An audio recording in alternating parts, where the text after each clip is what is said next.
Hi hello, ഇന്നൊരു studio shopping വ്ളോഗാണ്.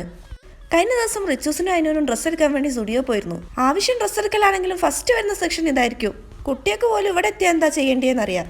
ഓണൊക്കെ ആയതുകൊണ്ടായിരിക്കും ഭയങ്കര തിരക്കായിരുന്നു കേട്ടോ. ചെരുപ്പിലൊക്കെ നല്ല കളക്ഷൻ ഉണ്ട്. ട്രയൽ ചെയ്ത് നോക്കാൻ നമുക്ക് ഒരു ബുദ്ധിമുട്ടുമില്ല. നിരത്ത് നിറയെ ചെരുപ്പ് ഇങ്ങനെ നിരത്തിട്ടിരിക്കുകയാണ്. അതിൻ്റെ ഇടയ്ക്ക് വന്ന കാര്യം മറക്കരുതല്ലോ. ഇപ്പൊ കുട്ടികളെ സെക്ഷനിൽ നോക്കാം. ഒട്ടും പ്രതീക്ഷ ഇല്ലാതാട്ടോ പോയത്. പക്ഷെ ഇപ്രാവശ്യം എന്താണെന്നറിയില്ല, നല്ല കളക്ഷൻസ് ഉണ്ടായിരുന്നു. ഓണൊക്കെ ആയതുകൊണ്ടായിരിക്കും നല്ല നല്ല കോമ്പോസ് ഒക്കെ വന്നിട്ടുണ്ട്. ഈ കോമ്പോസ് ഒക്കെ ട്രയലും കൂടി ചെയ്ത് നോക്കാൻ പറ്റിയിരുന്നെങ്കിൽ അടിപൊളിയായനെ. ഇതിന്റെ ഇടയിൽ കൂടെ ഇവർ രണ്ടുപേരും സ്വന്തമായിട്ട് ഡ്രസ്സ് എടുത്തു നോക്കലും വെച്ച് നോക്കലും എന്തൊക്കെയോ ചെയ്യുന്നുണ്ട്. അതുപോലെ ഒരുപാട് കളക്ഷൻ കാണുമ്പോൾ തന്നെ ഒരു സന്തോഷമാണ്. പല സമയം വന്നാൽ റിച്ചൂസിനൊന്നും പറ്റുന്ന ഒന്നും പോലും ഉണ്ടാവില്ല. ഓക്കെ, ടീഷർട്ട് ആട്ടോ ഇഷ്ടമായത്. അതിലെ തിളങ്ങുന്ന ഐസ്ക്രീം ഒക്കെ ഉണ്ട്. ഓർക്ക് പിന്നെ അങ്ങനെയൊക്കെയാണല്ലോ വേണ്ടത്. എനിക്ക് പക്ഷേ ഇതാണ് കേട്ടോ ഇഷ്ടമായത്. ട്രയൽ റൂം ഒക്കെ തിരക്കായതുകൊണ്ട് ഞങ്ങൾ ഇവിടെ തന്നെ ഇട്ട് നോക്കിട്ടോ. ഇനിയിപ്പോ അയിനുവിന്റെ ഡ്രസ്സ് എടുക്കലാണ്. ദീദി ഇട്ടും കൊണ്ട് ഇനി എല്ലാ ഡ്രസ്സും ഒക്കെ ഇട്ട് നോക്കണം. പുതിയ ഡ്രസ്സ് ഇട്ട് ഞങ്ങൾക്ക് ഒരു കറക്കം നിർബന്ധ. ഇന്നത്തെ വിശേഷങ്ങൾ ഇത്രയേ ഉള്ളൂ. വീഡിയോ കാണാം. ബൈ.